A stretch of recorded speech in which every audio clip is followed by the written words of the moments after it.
Apple released macOS Golden Gate 27.6 developer beta on August 17, 2026.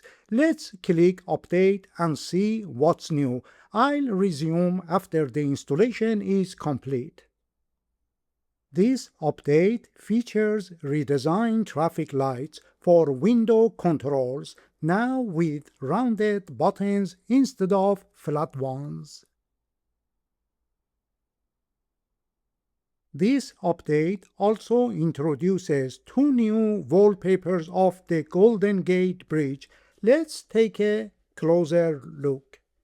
One showing daytime, and this one evening. It's a beautiful wallpaper and makes it easier to see file and folder names on your Mac desktop.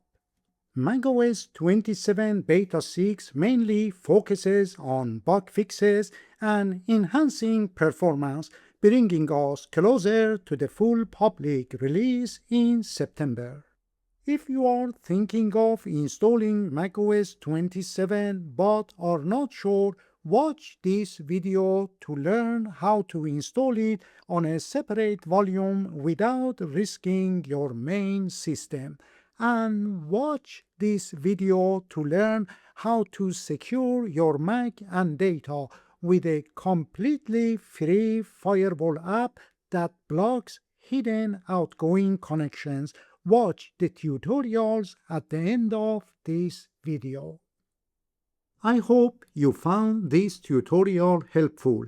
If you did, please give it a like. For more Mac tips, tutorials, and free Mac apps, click my profile picture and subscribe. Thanks for watching.